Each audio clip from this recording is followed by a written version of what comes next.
శ్రీమతి నమః. మంచం మీద కొత్త బట్టలు పెట్టకూడదు అంటే ఎందుకు అని చెప్పి అడిగారు. ఇప్పుడు కొత్త బట్టలు ఎందుకు కొనుక్కుంటాం? మనం కట్టుకోవడం కోసం కానీ, దేవుడికి పెట్టడం కోసం కానీ, ఇంకొకరికి పెట్టడం కోసం కానీ కొంటాం, అంతేనా? కొత్త బట్టలు కొన్న తర్వాత ఏం చేస్తాం? దేవుడి దగ్గర పెడతాం కదా. దేవుడి దగ్గర పెట్టే బట్టల్ని మంచం మీద పెట్టి అప్పుడు దేవుడి దగ్గర పెడతామా? పెట్టకూడదు కదా. రాత్రి పడుకున్న మంచం కదా అది. ఆ మంచం మీద పెట్టిన బట్టలు దేవుడి దగ్గర పెట్టకూడదు. అప్పుడు మీరు అడుగుతారు, అంటే దేవుడి దగ్గర పెట్టేసిన తర్వాత ఆ బట్టల్ని మళ్ళీ మంచం మీద పెట్టచ్చా అని అడుగుతారు. అసలు కొత్తవి గాని, బంగారం గాని, డబ్బులు గాని, ఉతికిన బట్టలు గాని, పుస్తకాలు గాని, దేవుడు ఫోటోలు గాని, మంగళ ద్రవ్యాలు గాని ఏది మంచం మీద పెట్టకూడదు తెలుసా.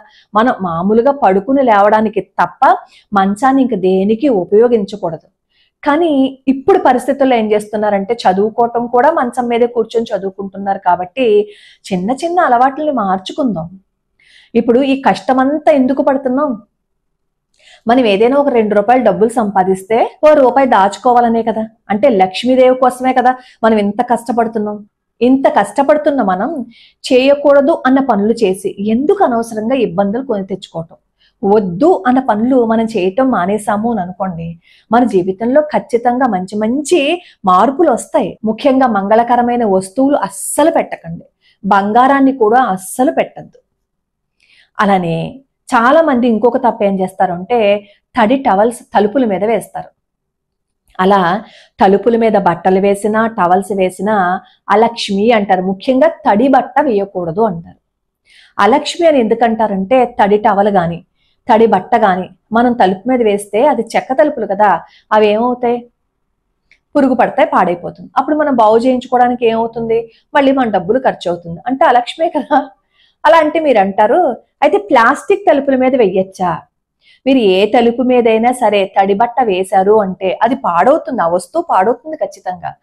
పాడయ్యి బాగు చేయించుకోవడం అంటే డబ్బులు ఖర్చు అవడమే కదా, అందుకోసం వెయ్యొద్దంటారు.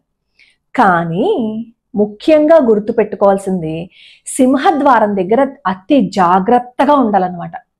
సింహద్వారానికి ఇష్టం వచ్చినట్టు మేకులు కొట్టేయడం, సింహద్వారాన్ని బూజుగా ఉంచటము, ఎండిపోయిన ఆకులు ఉంచటము, కొంతమంది కొబ్బరికాయలు అవన్నీ కడతారు, కుళ్ళిపోయినా సరే అలాగే ఉంటాయి, అలా ఉంచటము, తడి టవల్ వేయటము, మేకులు కొట్టడము, శుభ్రంగా లేకపోవటం ఇలాంటివి ఎప్పుడు చేయకూడదు.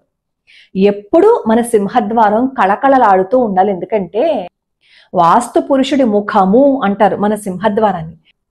అలాంటి వాస్తు పురుషుడి ముఖాన్ని మనం ఎంత జాగ్రత్తగా ఉంచాలి. అక్కడ మీరు పూజ చేస్తే మీకు లక్ష్మీదేవి వస్తుంది. అక్కడ మీరు ఎటువంటి చేయకూడని పనులు ఏమైనా చేశారనుకోండి, అది అలక్ష్మే కదా. అందుకని వీలైనంత వరకు మనం గుమ్మాన్ని శుభ్రంగా ఉంచుకోవాలి. ముఖ్యంగా టవల్ వెయ్యొద్దు. టవలు వేసేది కొన్ని పరిస్థితుల్లో వేస్తారనమాట. అందుకని టవల్ మాత్రం పొరపాటును కూడా సింహద్వారం మీద వేయకండి. కోరి అలక్ష్మి పనులు మనం చెయ్యొద్దు.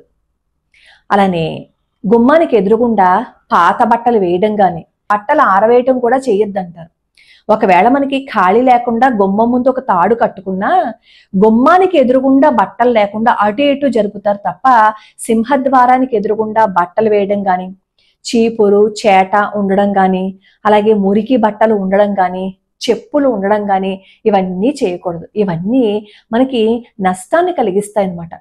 మనం ఎంత శుభ్రంగా మనం గుమ్మాన్ని ఉంచుకుంటే అంత లక్ష్మీ కళ.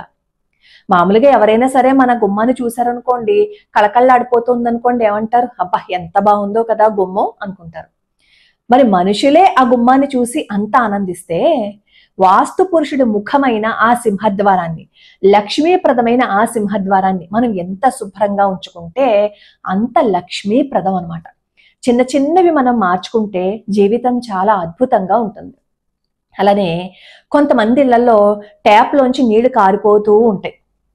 అలా ట్యాప్లోంచి నీళ్లు కారిపోతున్నాయి అంటే అర్థం నెగిటివ్ ఎనర్జీ అన్నమాట.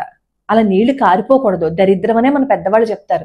నీటిని ఎక్కువగా ఎవరైతే వాడుతూ ఉంటారో వాళ్ళకి డబ్బులు ఎక్కువగా ఖర్చు అవుతాయి అంటారు కదా మన పెద్దవాళ్ళు. వాళ్ళ మాటను మనం తీసి పడేయకూడదు, దాని వెనకాల కారణాలు ఉంటాయి. అందుకని ముందు ఆ కారిపోతున్న ట్యాప్లను బాగు చేయించుకోవటం, ఆగిపోయిన గడియారాల్లో బ్యాటరీలు వేసుకోవడం, పగిలిపోయిన అద్దాలు ఏవైనా ఉంటే బయట పెట్టడం, అలాగే అరిగిపోయిన చీపుర్లు, అలాగే ఊడిపోయిన చీపుర్లు ఉంటాయి అవన్నీ బయట పెట్టేయడం, దుమ్ము లేకుండా శుభ్రంగా మన ఇంటిని ఉంచుకోవటం. అలా ప్రతి క్షణం మన ఇంటిని శుభ్రంగా ఉంచుకుంటూ ఇంట్లో ఎలా అయితే చెత్తని బయటికి పంపించేస్తున్నామో మనసులో ఉన్న చెత్తను కూడా అలాగే బయటికి పంపించేస్తే ఇంట్లోకి లక్ష్మీదేవి వస్తుంది, మన మనసులోకి స్వామివారి వచ్చి కూర్చుంటారు. వాళ్ళిద్దరూ వచ్చి కూర్చున్నారు అని అనుకోండి, మనకి ఎంత ఆనందంగా ఉంటుంది. మనం ఏమీ అడగక్కర్లేకుండానే భగవంతుడు మనకి ఇస్తాడు. అలానే కనీసం వారానికి ఒక్కసారైనా ఇంట్లో ధూపం వేసుకునే అలవాటు చేసుకోండి. అలా ధూపం వేసుకుంటే గనక నెగిటివ్ ఎనర్జీ పోతుంది. గుగ్గిలం ఉంటుంది కదా, ప్యూర్ గుగ్గిలం సాంబ్రాణి, దాన్ని తెచ్చుకొని వారానికి ఒక్కసారైనా ధూపం వేయండి. అలా ధూపం వేస్తే ఇంట్లో ఏదైనా నెగిటివ్ ఎనర్జీ ఉంటే అది పోతుంది. వీలైనంత వరకు మన మనసుని సంతోషంగా ఉంచుకుందాం, మన ఇంటిని శుభ్రంగా ఉంచుకుందాం. మనం ఇంకెవరిని ఏది బాధ పెట్టకుండా ఉన్నాము అంటే భగవంతుడి అనుగ్రహం ఆటోమేటిక్గా మనకి వచ్చేస్తుంది. లోకా సమస్తా సుఖినో భవంతు, సర్వే జనా సుఖినో భవంతు.